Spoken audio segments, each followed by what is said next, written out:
Welcome to another episode of Just Jacks Just Chat. Today it is episode 33. 33. It's not a nation series. It is just me and Mitchell shooting some shit. Yeah, we're just shooting shit. We can shoot shit. We shoot shit. It was weird when I asked Instagram about what they preferred. I thought they preferred the guests. Okay. Because quite frankly, they're more interesting than we are. Yeah. True. But they actually quite like us just chatting shit for a bit. We it was like 50-50, and we have hammered this Nation Series ones recently. So yeah. And we've got some very good guests lined up as well. We do. I mean, are we in a position to talk about it, or should we just keep that for us? Well, I think if you're loyal enough to listen to the podcast, you should know. I'm not going to post on Instagram until a few weeks time maybe. But we've got the Butsy coming on. Nice. On Saturday. We do indeed. And we've got Coach Rusty on Tuesday. And we also trick shot artist.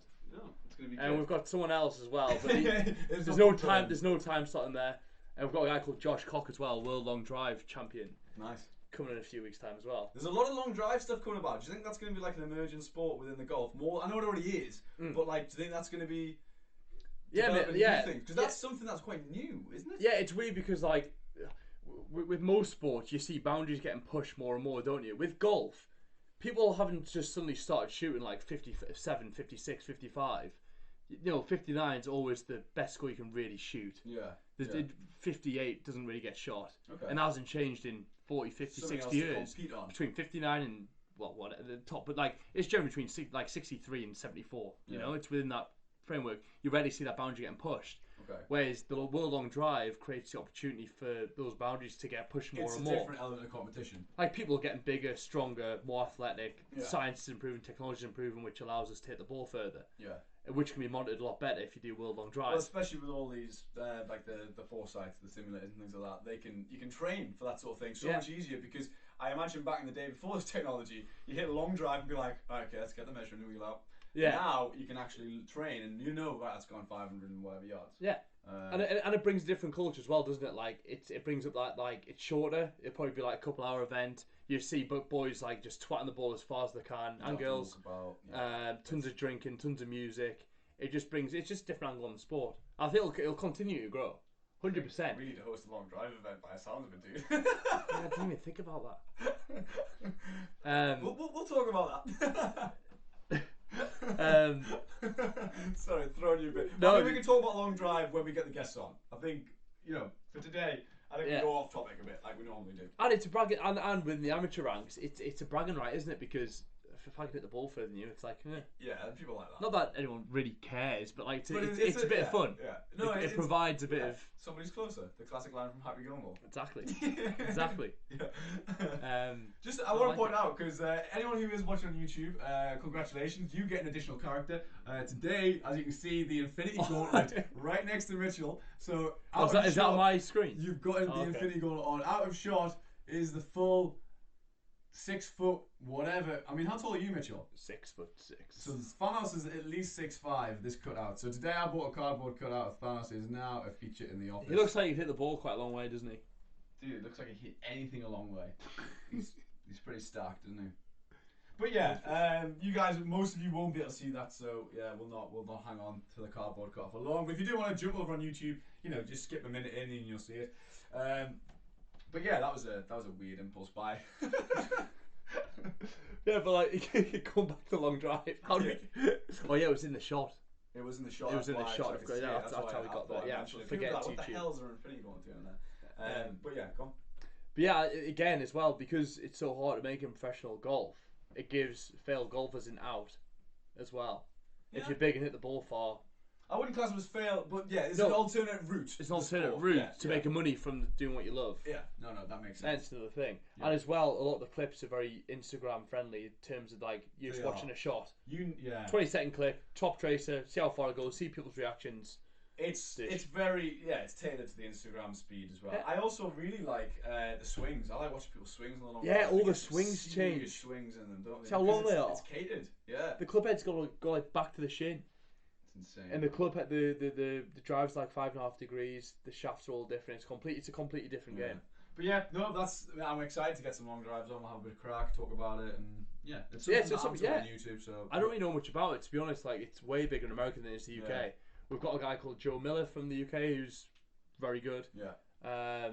Representing, but like Apart from that, mate, it's an American sport, really. One thing we do as well on these, I mean, obviously we can pause this and keep it for future as well. But since we're talking about the future, we have got a new project that we've been discussing before this. We have.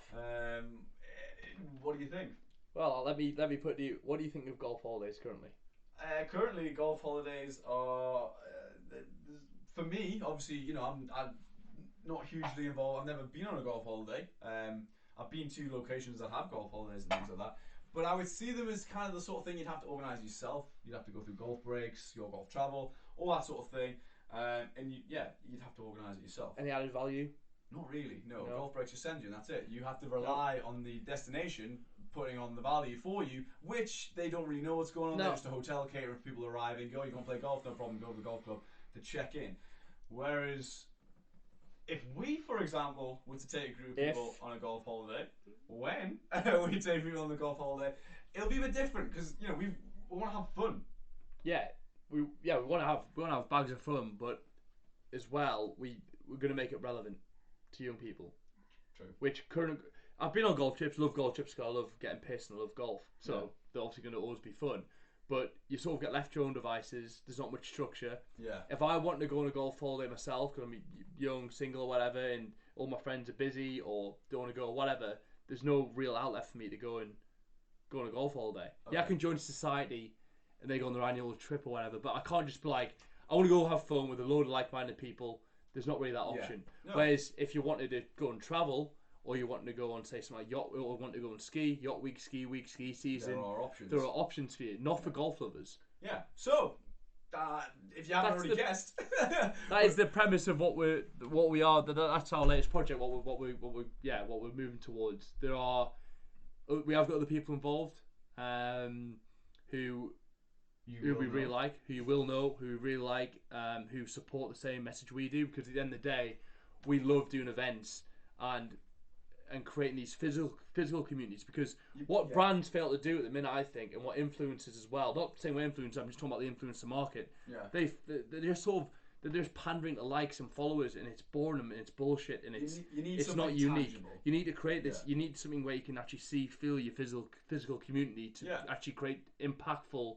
Something impactful. Yeah, if you want to know about Just Jacks, there's no better way of doing it than diving in and coming on holiday with us, and we'll show you. Feel, touch, get a sense of because we're still new, and a lot of people, you know, might just think, "Oh, it's an Instagram page." Well, it's actually not. It's more than that. No. You know, I know we haven't, you know, made a great deal of noise at the moment. We plan to, and I know we talk a lot on this podcast. Yeah. What we want to do is make sure that whatever we're saying, because people talk all the time. Yeah. We want to make sure that we convert that talking into action, and you know we are doing that, I believe. We're trying our hardest, and this is going to be the next venture that we do. No, but what me and Mickey always say is we're a media company first, and what we mean by that is we have a message that we stick towards, and we don't give that up for anything. That comes before anything.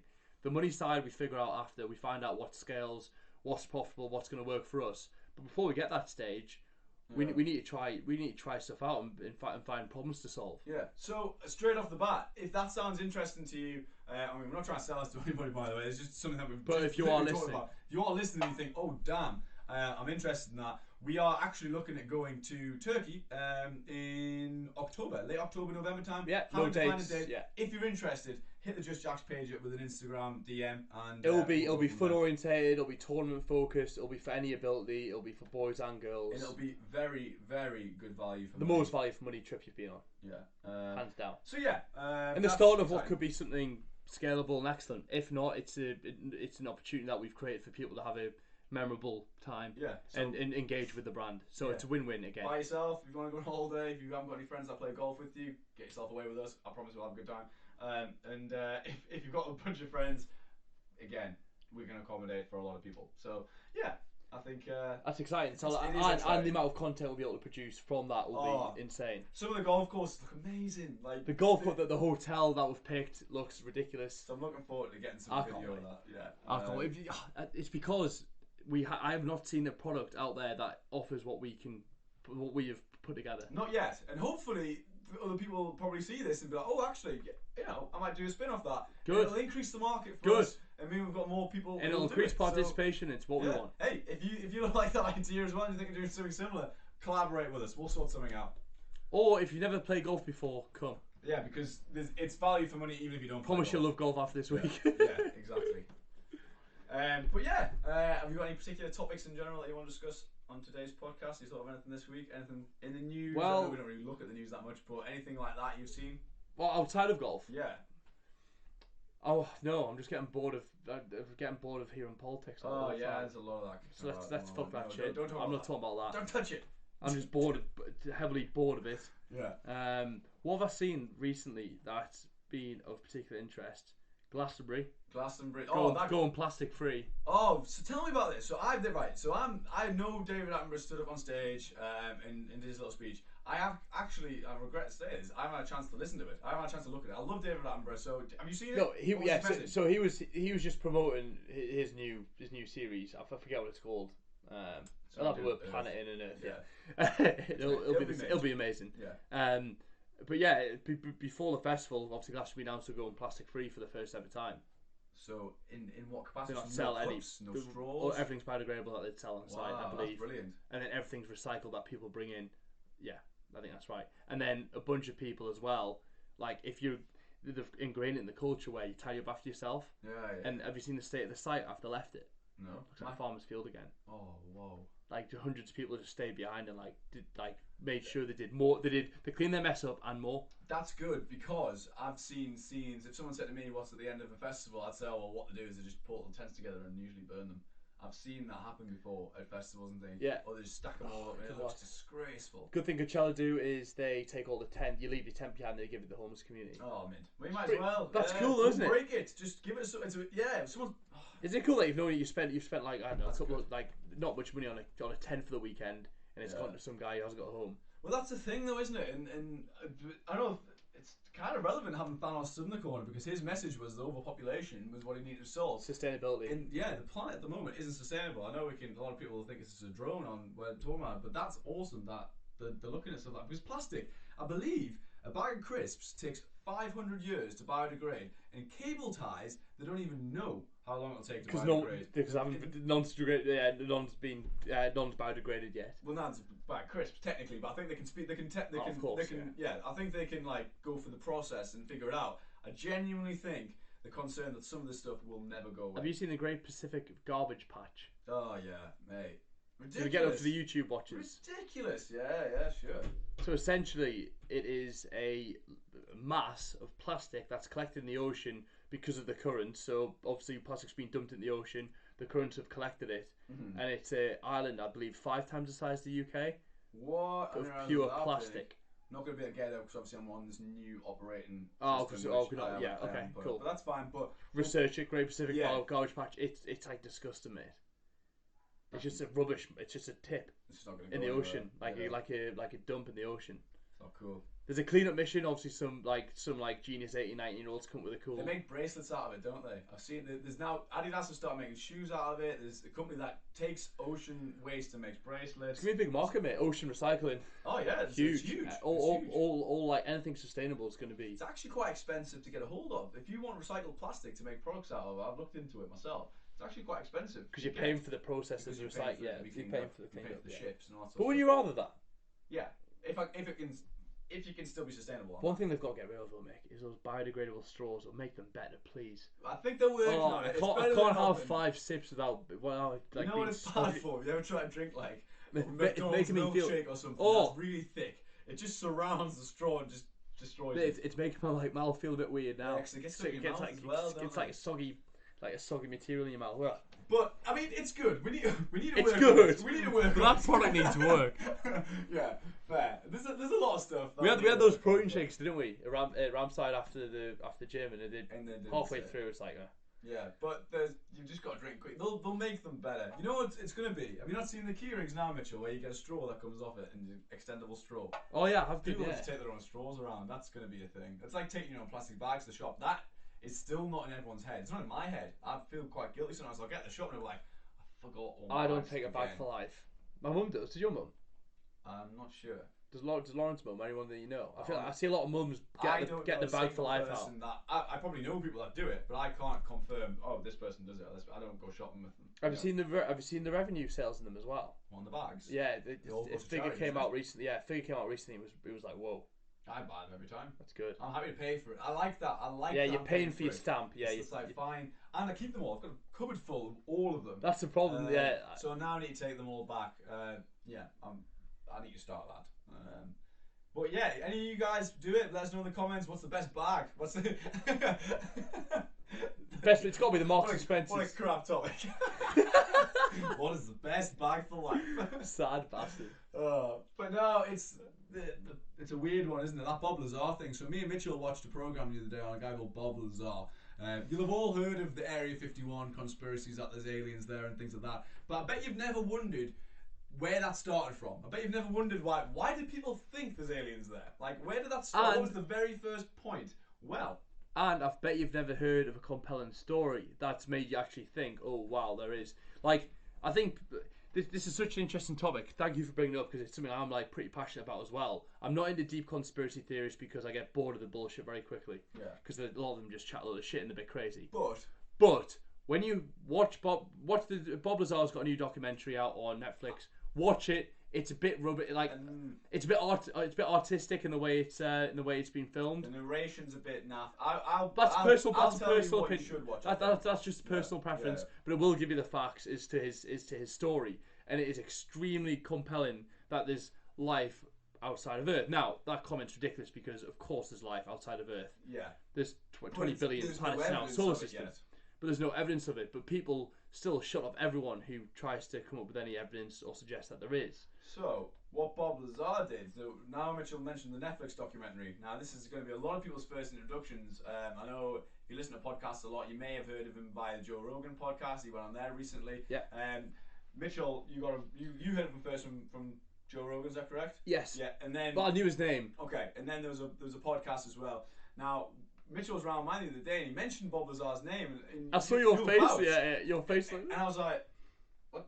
Why is Mitchell talking about Bob Lazar? I was like, was weird. I'm obsessed with YouTube. YouTube's been something I've watched TV on for years. Plus conspiracy, plus space. I'm obsessed with space and conspiracy theories. I heard Bob Lazar, it must have been like 5 years ago, 6 years ago. Like he is the central intelligence to conspiracy theorists. So like Bob Lazar is the reason why Area 51 is notorious for aliens and things like that. He's the first person to have come out and claim that he worked there. It wasn't actually Area 51, it was a place called S4, which is on the same site. Yeah.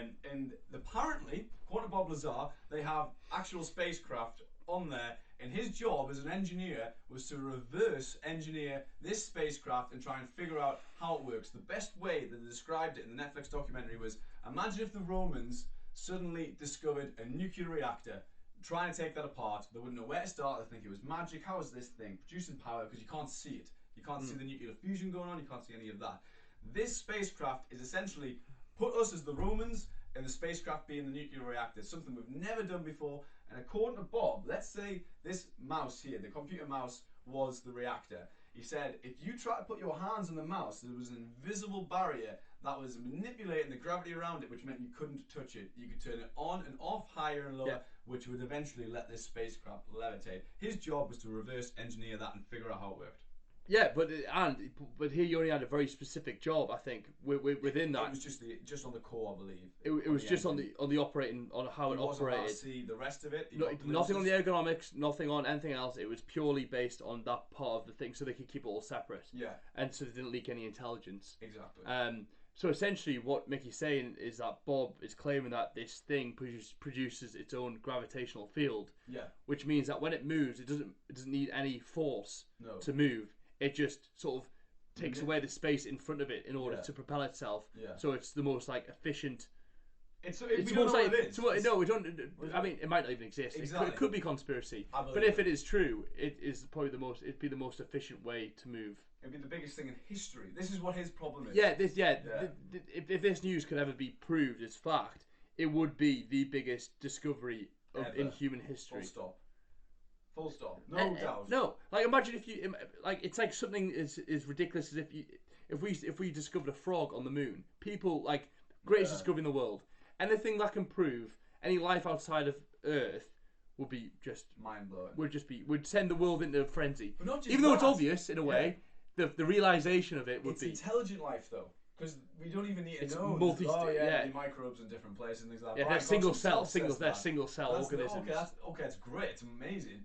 But it's not as interesting as saying there's things that are actually communicating, walking around, and flying shit like this, and making spacecraft. So if you haven't watched it, honestly, it's gripping. I would suggest you go on YouTube, just type in Bob Lazar top 10 or whatever, and you'll come up with different things. You'll see. The reason Bob Lazar ended up coming out, I believe, is because insurance. Yeah, he didn't want to be killed. He said it was at a point where he'd left, and he was in trouble from this site. And he said the only reason that he came out and said it was because if he didn't, the FBI would have took him out and killed him, and it would have then confirmed it if they did get killed. Which is believable because which makes sense. You can tell from his voice. In terms of as a person, he's your typical space scientist. Like he's really introverted. He's nervous. He's quite shy. Hates attention. He said he'd be the guy in the corner of the room. He doesn't want to come out. When he first came out, he came under an alias name. And he was in a corner in a shadow so he couldn't see his face when he first came out. Yeah. But because his story gripped the nation so much, he sort of had to reveal himself. Yeah. And he refuses to talk about it now. And there's different. I mean, last point I guess we'll make in it, but a really good bit of evidence that some of what he's saying could be true is the fact he worked at a science lab called Los Alamos, I believe. Yeah, Los Alamos. Yeah. When he first came out, when he first graduated.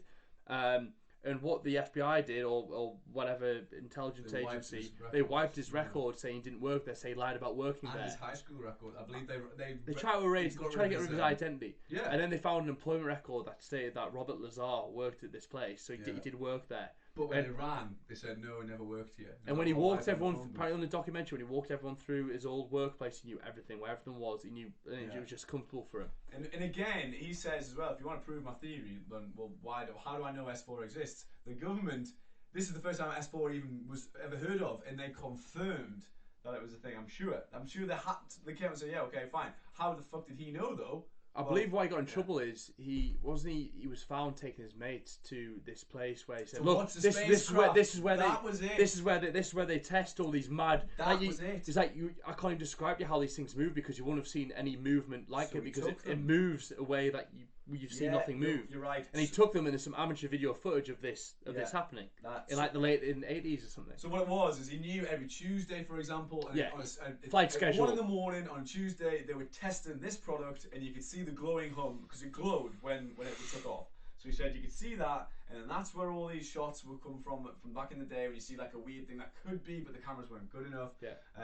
That sort of thing. Now, yeah, I mean, like you say, we'll not go on and on about it because you can do your own. If you're interested, you can do your own research in it. Yeah. I mean, it's mind blowing. If you want more compelling space talk or more sort of like worldly stuff like this, then I seriously suggest you look into the threat of objects in space. No, I honestly just I know because I know I'm not going to combat it. I ignore that. I appreciate it. It's a real threat. But what can you do? There's technology to divert the past. What can we personally do? Nothing. I just think it's interesting. Yeah. I think it's nothing. Nobody thinks of it. But there's hundreds of thousands of objects, hundreds of thousands of objects flying past us all the time that have a real threat of hitting us. Yeah. And if you don't think that's true, then why do you think there's meteor marks in the Earth? Because they've hit us before. Well, look at Mars. Mars is peppered by it. I believe that's because Mars has less of an atmosphere. So what happens when the meteor enters Earth? It comes into our Earth, and the way the composition is, it burns the meteor apart. So that's why we don't get many craters. They have to be massive to be able to put a crater in Earth. Mars, because obviously when they come in, they break down. Mars has literally no atmosphere, hardly. So when something does enter its very small amount of atmosphere, there's nothing to burn it away, so it hits it even faster and even bigger. So if you look at Mars, it is completely battered. So yeah, there are things floating around. So one day NASA could be like, oh, by the way, we found this meteor. It's like the size of the moon, and it's heading for us. We don't know how to stop it. It's there was something in 1908 or something. Wait, let me research this. Just while Mitchell's researching that, if I'm worried anybody or if we're worried anybody, the chances of that happening are quite high. No, they're not. They're very minuscule. But yeah, it's the fact that we don't really have a great deal to do if something really big comes towards Earth. But no, bombers are super interesting. Mitchell, come on then, what we got? Tunguska event. A large meteor in 1908 hit Siberia. If you want to have a look at how big that is, it's ridiculous. If you want to, I'll let you research it yourself. How do you... Tunguska. Tunguska, I think. Just looking at that briefly. Yeah. Some fascinating stuff that people don't talk about. Yeah, and as well, you know what I thought actually? Just one last point. You might like this actually. I had some thought about the Bob Lazar thing myself because no one ever actually said where. He didn't say where it came from because he didn't know. Now, what came from? Sorry, the spaceship. Yeah. So one would assume that it's crashed on Earth during our recent times, and the government have been the first there to say that's ours. Like, take it over. You know what I thought? The Romans, all the old school guys, they wouldn't have had metal detectors, they wouldn't have had technology to actually dig really, really deep. This sort of thing could have crashed millions of years ago. Because remember, who's to say that they're sticking on the same time frame as us? That if there's life out there, there could be intelligent life billions of years ago. So it could have crashed on Earth at the dawn of time, and it's just been dug up. It could have been sitting under since the humans were around. Or even even crazier, we just couldn't have we just never found it until now because we have the technology to dig and things like that. What's even like, what the fuck's this? Shit. Yeah, we've just found a spaceship underground. Mate, no, I completely get it. What's even crazy is like what to say the fact that we don't understand some technology of ancient civilizations. Why is it not a product of the Egyptians? Yeah. Well, point. Very good point. That they've set in orbit, like we can't work out a lot of the stuff that they did. It could have been something that they just didn't finish, and they just left it underground and got lost and forgot about. It's when you start. I love thinking about stuff like that. But you always hit that wall. Everyone hits that wall, and then you end up sleeping. Because you just right. That's a no. My human brain is not. Yeah, it's not made for this. Yeah, it can break your head quite a lot, can't it? When you really get into it and think. I mean, Bob says, the problem he has with the whole thing is if it's true, if this genuinely is true, this is what he says. It is true. He's convinced because he's the one telling us. He says what upsets him the most about it is the fact that it's the most mind-breaking, like the thing ever. Like it's the most amazing thing ever, and the government from the US are not telling people about it. Like people have the right to know that other life forms exist because that could mean all sorts of things. What if Russia get this technology? Yeah, then we're all fucked. If you learn how to create a gravitational field, you're God. You're God. I'm sorry, but nothing's overtaken that. No. Like that is the game. Yeah. Can't crash too fast. This doesn't need petrol. This thing, by the way, apparently doesn't need any fuel source. I know we're talking a lot about something that might not exist, but hey, I'm sure if you weren't interested, you would have clicked off. So that's fine. No, but again, gonna link it back to golf. Like it's about having an open mind. Maybe it interests you, maybe it doesn't. But you'd be a fool not to even like consider the possibility of something. Yeah. Without first looking into it. Yeah. So if you are interested, like I say, go YouTube first and then watch the Netflix documentary. Give the Netflix documentary time because when I watched it, I knew about it all. And I even said to Mitchell when we watched it, when's it actually going to get into this? Like, when's it going to tell some facts? Or I'm not really into my conspiracies or anything, but like, if you just watch the Joe Rogan one, yeah, Joe Rogan does a great job in making it consumable for the everyday person. Yeah, he breaks it down nicely. Yeah, he'll open your mind to it. Yeah, it's good. No, good stuff. I think we've gone on about aliens enough. Yeah, my head's starting to like bang because my head's like going off on like little tangents. Yeah, same. I'm like, my mind's saying, just don't talk. Don't talk. Do not talk anymore. So yeah, I mean, we've covered quite a few different things. We've jumped about a lot there. We've talked about long drive, potential golf holidays, space, aliens. Very listen. Yeah. No, yeah, it's interesting. I'm really excited. This golf holiday that we're potentially going to be doing is. Well, yeah, I mean, and we're both very committed to doing this. We know a lot of people say a lot of things are going to happen and things, but you know, we are actively making steps. Mitch has been in communications with somebody at the final destination for weeks, and we have it all ready to go. Essentially, some people people have got different opinions on this about like if you've got goals and stuff. Like, do you put it out there for everyone to know, so you've sort of got it's out there, so you've got to like go and get it, accountability, or do you just not say anything and just surprise motherfucker? I prefer to be quiet about it initially. I only ever talk about something if I know it's going to come through. Like that. Yeah. See, for us, I mean, yeah, I agree with what you're saying, but I'm confident this is going to happen. I think we already know. I am. Well, that's what I'm saying. I wouldn't have brought it up unless I thought it was a goer. Yeah, exactly. That's what. Yeah, true. And it is going. It's going to happen. I can't wait. The lives lose integrity because our amazing community starts thinking, "Oh, these two are full of shit." Exactly. They don't want that. No, we don't want that. Well, we aren't full of shit, I'd like to think. I genuinely believe everything we say and want to do is that is 100% belief. I have no doubt in my mind that we're going to do it. And if it doesn't happen for whatever reason, then I'm going to be devastated by it. Better be a good reason for it. Exactly. And if nothing else, I can't wait for the content. Like we say, we're a media company first. We're passionate about creating video, photo, and written word that's going to entertain and educate about the world of golf. Yeah. And if nothing else, it's going to definitely deliver on that. Exactly. I think that's probably a good point to wrap up. To be fair. Yeah, we're off for a run, aren't we? We are. We're going to go to Durham, Magical City, and run around it. Episode 33 over and out for you guys who are regular listeners. The next few Nation series are going to be seriously good. Seriously good. I promise. I put a lot of work in recently in trying to get better and better guests, more interesting guests, more diverse guests. So yeah, let me know your feedback. If you're enjoying the guests. We are going to try and start a player series where we invite players to come and talk about their life on tour, the struggles, the successes, etc. Add another sort of dimension to the podcast. Thank you all for listening, sharing, subscribing. Really appreciate it. It's growing week on week. And yeah, I'm excited. Good stuff. Me too. Right, guys. We'll see you next time. Goodbye.